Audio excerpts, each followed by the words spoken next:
Halo adik-adik, Assalamualaikum warahmatullahi wabarakatuh. Ketemu lagi dengan Kak Hera di channel Biologi Asik. Pada kesempatan kali ini, kakak akan membahas mengenai materi kelas 12 SMA, yaitu materi pembelahan sel atau reproduksi sel. Pasti kalian penasaran kan, kenapa sih tubuh kita itu bisa semakin besar? Atau kenapa sih kita bisa tumbuh gitu ya? Karena terjadi proses pembelahan sel dalam tubuh kita. Nah, bagaimana sih prosesnya? Yuk langsung aja kita bahas. Sebelum itu, buat adik-adik yang belum subscribe, bisa subscribe dulu ya.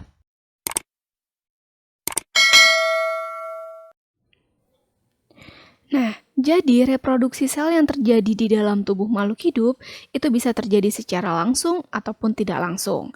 Nah, yang secara langsung itu disebut sebagai pembelahan amitosis. Nah, sedangkan yang tidak langsung bisa terjadi pembelahan secara mitosis dan meiosis. Nah, inilah cakupan materi yang akan kita bahas untuk video kali ini. Oke, yang pertama ada pembelahan amitosis, atau disebut juga dengan pembelahan biner. Amitosis merupakan pembelahan yang memiliki ciri khas yaitu tanpa fase pembelahan. Jadi ingat ya, A itu kan kalau dalam bahasa Latin artinya tidak. Mitosis itu adalah fase pembelahan.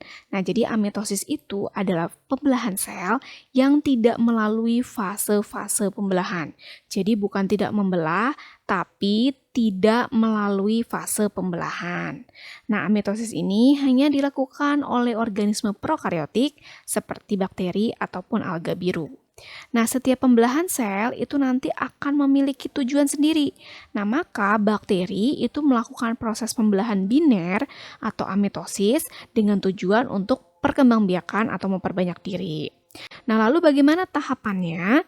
Nah, tahapan dari amitosis itu diawali dengan ukuran sel dari bakteri itu akan diperbesar ya. Jadi bakteri atau sel induk lah di sini ya, itu akan melakukan proses pemanjangan dan juga pembesaran sel. Selanjutnya, terjadi replikasi DNA atau penggandaan materi genetik. Nah, lalu terjadi invaginasi atau pelekukan ke dalam dari dinding sel dan juga terjadi distribusi bahan inti. Nah, selanjutnya terjadi pembentukan dinding sel. Nah, jadi di sini sudah mulai terjadi pembelahan dinding sel dan juga membran sel. Nah, baru terbentuklah dua sel anakan. Yang kedua ada pembelahan mitosis. Nah, mitosis merupakan pembelahan sel yang memiliki ciri melalui fase-fase pembelahan. Selain itu, pembelahan ini memiliki ciri yang pertama terjadi di sel-sel tubuh. Yang kedua, pembelahannya hanya satu kali sehingga menghasilkan dua sel anak. Yang ketiga, kromosom sel anak sama dengan sel induk. Jadi kalau misalnya sel induknya haploid, maka hasil sel anaknya juga haploid. Dan jika sel induknya diploid, maka sel anaknya juga diploid. Yang keempat, sifat sel anak itu identik dengan sel induk, karena kan tadi kromosomnya sama ya. Dan yang terakhir, mitosis itu merupakan pembelahan sel yang bertujuan untuk pertumbuhan ataupun untuk regenerasi sel. Sebelum melakukan proses pembelahan mitosis, maka sel terlebih dahulu akan mengalami fase interface atau fase istirahat. Jadi, sebelum terjadi pembelahan mitosis, nah sel itu akan mengalami interfase terlebih dahulu ya. Nah, jadi interfase itu disebut juga dengan fase istirahat yang dibagi menjadi 3 tahapan. Yang pertama ada G1 atau growth 1, lalu S atau sintesis, dan G2 atau growth 2. Nah, dalam fase G1 ini merupakan fase di mana ukuran dan volume sel akan semakin bertambah. Jadi pada tahapan ini sel tuh jadi semakin besar. Nah, kemudian di tahapan G1 juga terjadi sintesis protein, dan yang ketiga juga terjadi proses pembentukan organel. Jadi biarpun namanya interfase atau istirahat, justru sel tidak dalam keadaan istirahat ya. Justru sel dalam keadaan yang aktif bermetabolisme. Fase G1 terjadi selama kurang lebih 9-10 jam. Nah, yang kedua ada fase S atau sintesis. Nah, ini merupakan fase terpenting karena pada tahapan ini terjadi replikasi dan juga sintesis DNA. Jadi, DNA akan dibentuk dan juga digandakan pada tahapan S atau sintesis. Nah, fase ini berlangsung kurang lebih selama 10 jam. Dan yang terakhir ada fase G2, yaitu fase di mana terjadi duplikasi organel. Jadi pembentukan organel terjadi di G1, nah tapi duplikasi atau memperbanyak organel itu dilakukan pada fase G2. Nah, selain itu pada tahapan ini sel sudah siap untuk membelah. Nah, baru nanti masuklah ke tahapan mitosis yang dibagi menjadi ada tahapan karyokinesis atau pembelahan inti dan juga sitokinesis atau pembelahan sitoplasma. Nah, pembelahan mitosis itu dibagi menjadi 4 tahapan utama, yaitu ada profase, metafase, anafase, dan juga telofase. Kita masuk ke tahapan mitosis yang pertama, yaitu profase. Nah, sebelum itu, kalian harus ingat dulu ya, ini adalah kondisi sel ketika akhir interfase. Jadi di akhir interfase terbentuk sebuah sel yang memiliki ciri pertama, membran inti selnya masih ada. Jadi ini kan sel, berarti ini membran sel. Nah, ini adalah inti sel di mana membran intinya masih ada, lalu anak intinya juga masih ada atau nukleolusnya masih ada. Nah, kromosom masih berupa benang-benang atau yang disebut sebagai kromatin dan sentriolnya belum membelah. Nah, masuk ke tahapan profase.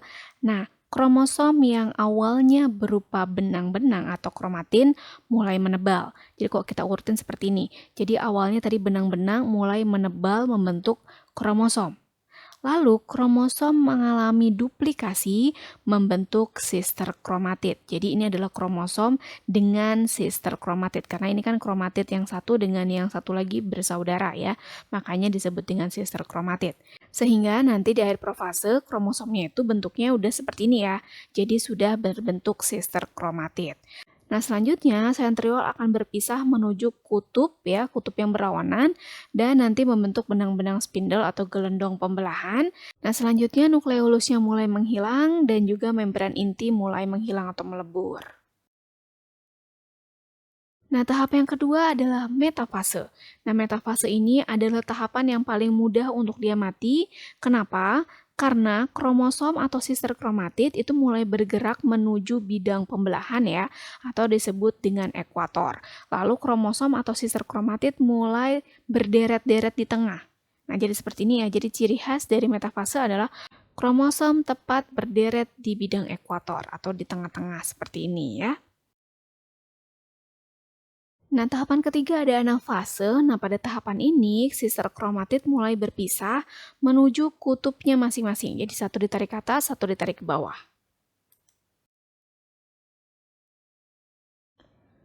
Nah, tahapan terakhir adalah telofase yang ditandai dengan kromosom sudah tiba di kutub, ya. Jadi, kromosomnya sudah tiba di kutub, lalu kromosom kembali lagi menjadi benang-benang. Jadi, tadi kan pas di akhir anafase masih berupa kromosom ya. Lalu pada tahapan telofase, kromosomnya sudah kembali lagi menjadi benang-benang atau kromatin. Nah, kemudian anak inti yang menghilang pada tahapan profase, nah di akhir telofase juga sudah mulai terbentuk kembali. Membran inti juga yang sudah hilang ketika profase mulai dibentuk kembali. Nah, seperti ini ya. Dan nanti di akhir dari telofase akan terjadi sitokinesis atau pembelahan sitoplasma sehingga terbentuklah dua sel anak. Nah, kalau kita lihat maka bentuk selnya kembali lagi seperti awal ya. Oke, nah ingat sekali lagi ya bahwa pembelahan mitosis terdiri dari 4 tahapan, yaitu ada profase, metafase, anafase, dan yang terakhir adalah telofase yang diakhiri dengan sitokinesis. Nah, biar kalian nggak lupa, ingat aja 4 tahapan dari mitosis. Ingat cara cepatnya adalah PROMAT, yaitu profase, metafase, anafase, dan telofase. Yang ketiga ada pembelahan meiosis, atau disebut juga dengan pembelahan reduktif. Kenapa? Karena salah satu ciri pembelahan ini adalah terjadi pengurangan atau reduksi kromosom. Nah, selain itu cirinya, yang pertama, meiosis ini terjadi pada organ kelamin atau kelenjar kelamin. Salah satu contohnya, kalau pada hewan ataupun manusia, itu terjadi pada ovarium ataupun testis jika di laki-laki. Nah, yang kedua, menghasilkan 4 sel anak karena meiosis ini mengalami 2 kali pembelahan sehingga hasilnya adalah 4 sel anak. Yang ketiga adalah kromosom sel anak setengah dari sel induk. Makanya tadi meiosis disebut sebagai pembelahan reduktif. Jadi dari kromosom sel induk yang 2N, maka nanti anaknya adalah N atau haploid. Yang keempat, sifat sel anak tidak identik dengan sel induk karena tadi kromosomnya setengahnya ya, jadi tidak sama sifatnya dengan sel induk. Dan yang terakhir, tujuan dari pembelahan meiosis adalah untuk pembentukan sel kelamin atau gametogenesis. Untuk tahapan pembelahan meiosis itu sama saja dengan tahapan pembelahan mitosis, yaitu terdiri dari profase, metafase, anafase, dan telofase. Hanya saja pada meiosis 2 kali melakukan proses pembelahan. Sama seperti dengan mitosis juga, sebelum terjadi profase diawali terlebih dahulu dengan interfase. Jadi untuk interfasenya tidak kakak bahas lagi ya, karena sama saja. Nah, masuk ke tahapan profase. Nah, untuk profase meiosis, jadi profasenya berarti pertama profase 1 dulu ya. Nah, untuk profase 1 meiosis ini dibagi lagi menjadi 5 tahapan ya. Jadi ingat saja cara cepatnya lezipadidik ya. Jadi Le-nya adalah leptoten, kemudian ada zigoten, pakiten, diploten, diakinesis. Jadi untuk profase 1 meiosis dibagi lagi menjadi 5 tahapan ya. Tahapan pertama dari profase 1 meiosis adalah leptoten. Leptoten adalah tahapan di mana kromatin akan menebal menjadi kromosom. Sama ya dengan mitosis, jadi diawali dulu kan dengan interfase.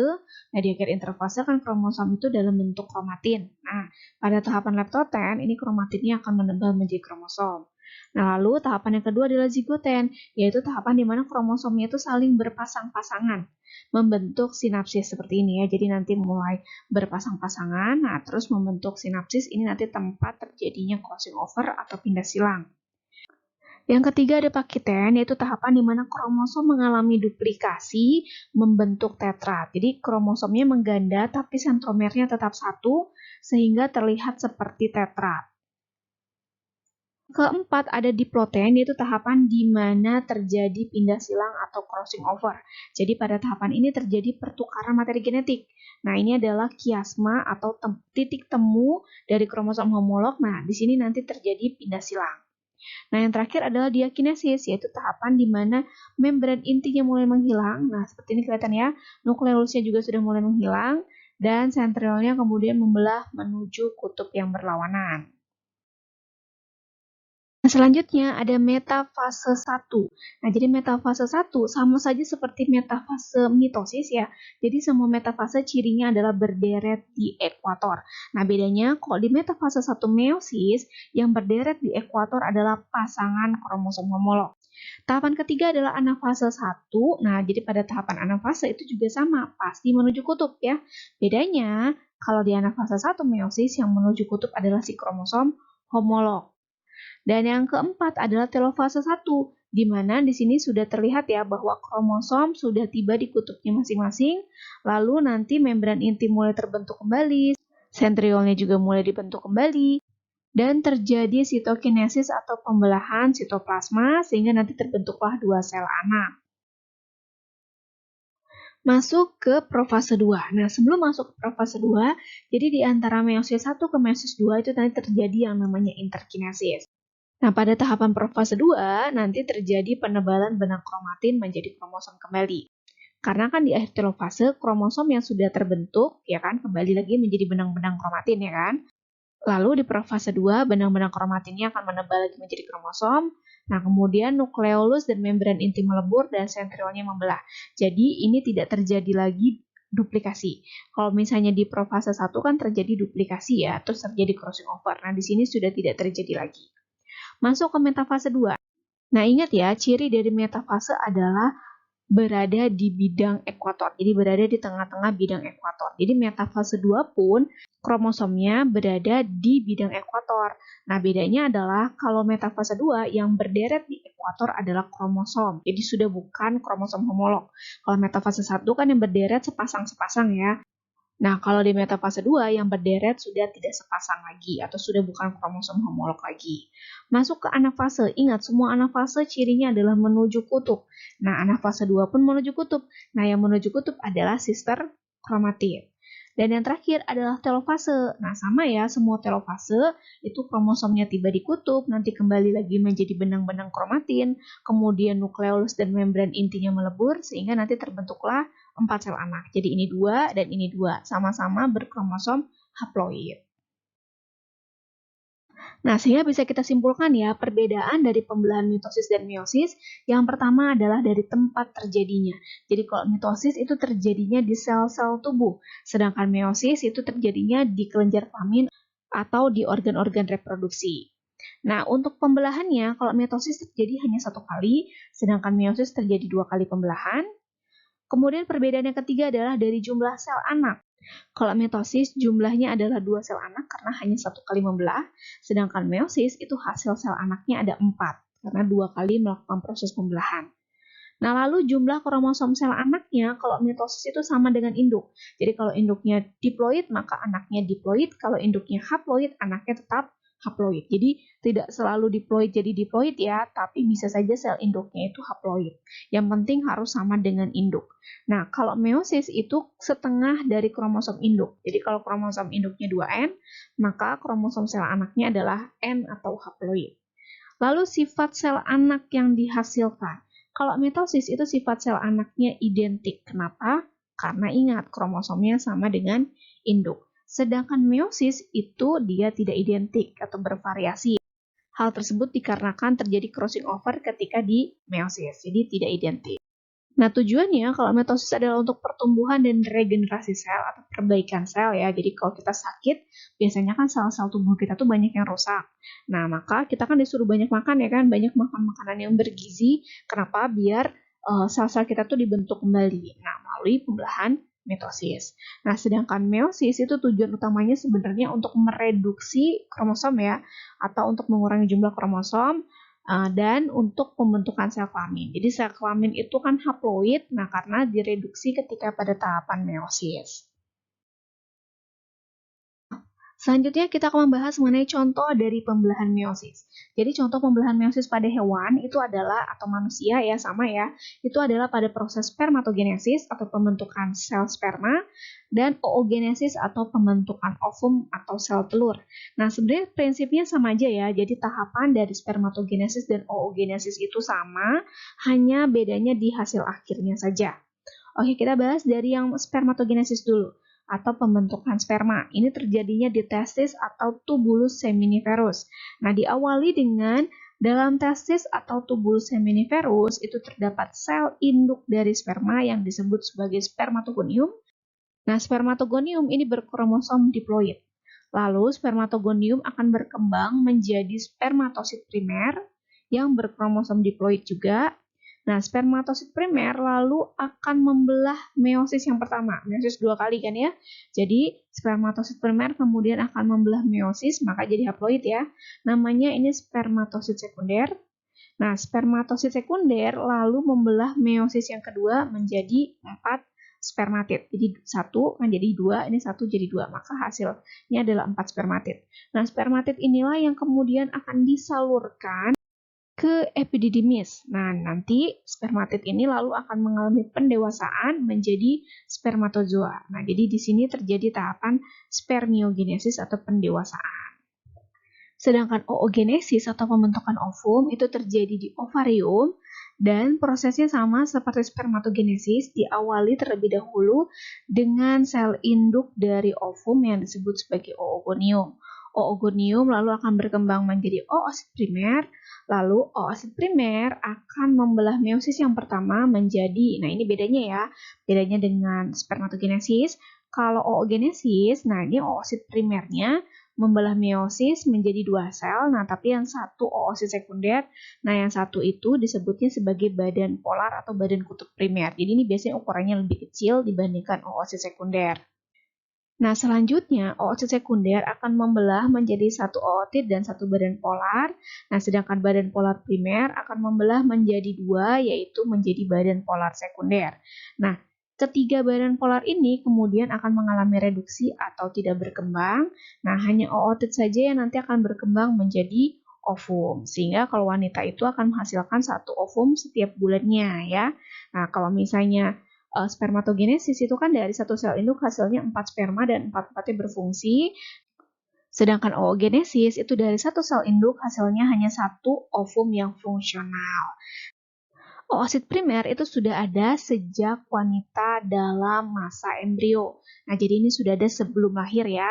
Jadi wanita itu dibekali 6-7 juta oosit primer. Ketika masuk ke masa pubertas, hanya tersisa 300-400 oosit primer yang bisa berkembang menjadi ovum ya. Makanya kalau wanita itu kan nggak terus-menerus bisa menghasilkan ovum ya. Jadi ada masa berhentinya yaitu menopause ya. Nah, lalu ovum itu hanya terbentuk jika ada penetrasi sperma. Jadi, oosit sekunder akan melanjutkan meiosis yang kedua menjadi ootit, lalu ootit jadi ovum ya. Itu sebenarnya jika ada penetrasi sperma. Jadi, kalau nggak ada sperma, sebenarnya itu hanya sampai di oosit sekunder. Jika tidak terjadi fertilisasi ya atau penetrasi sperma, maka kan wanita itu akan mengalami menstruasi ya kan. Nah, jadi menstruasi itu yang melurus sebenarnya bukan ovum, tapi oosit sekunder bersama dinding rahim. Karena kan ovum itu hanya kebentuk kalau ada sperma ya kan. Jadi kalau nggak ada sperma, sebenarnya yang luruh bersama dinding rahim adalah oosit sekunder. Selanjutnya adalah tahap gametogenesis pada tumbuhan, yaitu dibagi ada mikrosporogenesis dan makrosporogenesis. Mikrosporogenesis ini adalah pembentukan mikrospora yang terjadi di antera atau kepala sari, sedangkan makrosporogenesis atau megasporogenesis itu adalah pembentukan makrospora atau kandung lembaga yang terjadi di dalam bakal biji atau ovulum. Pertama-tama untuk mikrosporogenesis, jadi di dalam antera atau kepala sari itu terdapat banyak sekali mikrosporosit atau sel induk mikrospora. Nah, mikrosporosit ini kemudian akan melakukan pembelahan meiosis sehingga nanti terbentuklah 4 mikrospora yang berkromosom haploid. Setiap mikrospora kemudian akan mengalami karyokinesis atau pembelahan inti. Jadi ini kan mikrospora nih. Jadi mikrospora inti selnya kemudian akan membelah menjadi dua, yaitu inti generatif dan inti vegetatif. Jadi ini inti vegetatif dan yang kedua ada inti generatif atau disebut juga inti sperma. Nah, selanjutnya inti generatif akan mengalami karyokinesis kembali sehingga terbentuklah inti generatif 1 dan inti generatif kedua. Nah, sedangkan inti vegetatif itu tidak mengalami karyokinesis. Sehingga nanti dalam satu mikrospora itu terdapat 3 inti, yaitu yang paling depan inti vegetatif, nah kemudian ada inti generatif 1 dan inti generatif kedua. Nah, sedangkan makrosporogenesis sama ya prosesnya. Pertama-tama di dalam ovulum atau bakal biji terdapat makrosporosit atau sel induk dari makrospora. Makrosporosit kemudian akan mengalami pembelahan meiosis sehingga terbentuklah 4 makrospora. Nah, sama seperti pada hewan atau manusia ya. Jadi kalau di manusia kan berarti ini betinanya tuh pembentukan ovum. Kalau di tumbuhan berarti pembentukan makrospora. Nah, hanya satu saja yang berkembang, jadi yang tiganya mengalami reduksi. Kalau di manusia atau di hewan kan badan polar ya atau badan kutub yang mengalami reduksi. Nah, kalau di sini makrosporanya tiganya mengalami reduksi, hanya satu yang berkembang. Nah, lalu makrospora ini sama akan mengalami karyokinesis dari satu inti menjadi 2 inti, lalu jadi 4 inti sampai terbentuk 8 inti sel. Nah, lengkapnya seperti ini ya. Jadi, di dalam bunga itu kan terdapat alat kelamin jantan dan betina ya. Alat kelamin betinanya itu adalah putik. Nah, nanti di dasar dari putik itu terdapat ovulum atau bakal biji ya. Jadi ini luarnya ovarium atau bakal buah. Nah, di dalam ovarium itu terdapat ovulum atau bakal biji. Disinilah terjadi makrosporogenesis ya. Jadi terbentuklah tadi kan makrospora. Nah, makrospora itu hanya satu yang berkembang ya. Inti dari makrospora kemudian akan mengalami 3 kali karyokinesis sehingga terbentuk 8 inti ya. Nah, 8 inti itu nanti 3 menjadi antipoda. Nah, ini ya. 2 melebur di tengah menjadi inti kandung lembaga sekunder. Nah, satu akan menjadi ovum dan satu lagi akan menjadi sinergit. Nah, nanti ini di sini ya, jadi ada di dalam ovulum. Nah, sedangkan untuk jantannya tadi di dalam antera atau kepala sari ya, terdapat banyak sekali makrosporosit yang akan mengalami pembelahan meiosis menjadi mikrospora atau serbuk sari ya. Nah, kemudian inti dari setiap mikrospora akan mengalami karyokinesis dari satu inti menjadi 2, ya kan, inti generatif dan inti vegetatif. Nah, inti vegetatif kemudian akan berkembang menjadi bulu serbuk. Nah, inti generatif nanti kemudian akan karyokinesis menjadi 2, yaitu inti generatif 1 dan inti generatif kedua atau inti sperma 1 dan inti sperma 2 ya. Sedangkan inti vegetatif tidak mengalami pembelahan, sehingga ada 3 inti. Ketika terjadi penyerbukan, nah jatuhlah serbuk sari ke atas kepala putik ya, maka nanti serbuk sari ini akan masuk ya, terbentuklah bulu serbuk. Nah, jadi inti vegetatif itu yang membentuk jalan ya, atau bulu serbuk. Nah, selanjutnya nanti akan terjadi fertilisasi antara sperma dan juga ovum di dalam ovulum atau bakal biji. Selanjutnya akan terjadi proses fertilisasi atau pembuahan ya. Jadi ingat tadi ini untuk betinanya, jadi di dalam ovulum terdapat 8 inti ya kan untuk makrospora. Jadi 3 kali karyokinesis sehingga terbentuk 8 inti, 3 jadi antipoda, 2 melebur menjadi 1 menjadi inti kandung lembaga sekunder. Nah, 3 lagi 1 menjadi sel telur atau ovum dan 2-nya menjadi sinergit. Nah, ini semuanya berkromosom haploid kecuali inti kandung lembaga sekunder. Karena IKLS atau inti kandung lembaga sekunder ini 2 inti melebur menjadi 1 sehingga kromosomnya diploid. Nah, sedangkan untuk jantannya tadi kan ada kalau misalnya terjadi penyerbukan, serbuk sari kan akan membentuk bulu serbuk atau tabung polen ya. Lalu mikrosporanya akan membelah menjadi inti generatif dan inti vegetatif ya kan. Inti generatif yang membelah lagi menjadi 2 yaitu inti generatif 1 dan inti generatif 2. Nah, inti vegetatif ini yang bikin tabung polen atau bulu serbuk. Kalau pada tumbuhan gimnosperme itu terjadi pembuahan tunggal. Jadi hanya inti generatif yang membuahi ovum jadilah zigot. Inti generatif itu haploid, ketemu ovumnya haploid menjadi zigot yang diploid. Nah, tapi pada angiosperme itu pembuahannya terjadi secara ganda ya, atau pembuahan ganda. Jadi ada 2 kali pembuahan, yaitu inti generatif 1 membuahi ovum sehingga terbentuklah zigot. Nah, lalu inti generatif kedua juga membuahi, yaitu membuahi inti kandung lembaga sekunder menjadi endosperm. Nah, karena IKLS itu 2N atau diploid, sehingga endosperm itu dia triploid atau 3N. Oke adik-adik, itu tadi penjelasan mengenai pembelahan sel atau reproduksi sel. Jadi ingat ada 3 ya, ada amitosis, mitosis, dan meiosis. Semoga dengan melihat video ini kalian jadi lebih paham tentang pembelahan sel ya. Jadi jangan lupa untuk like, comment, share, dan juga subscribe biar kakak lebih semangat lagi untuk bikin video-video lainnya. Oke adik-adik, sampai ketemu lagi di video selanjutnya. Assalamualaikum warahmatullahi wabarakatuh.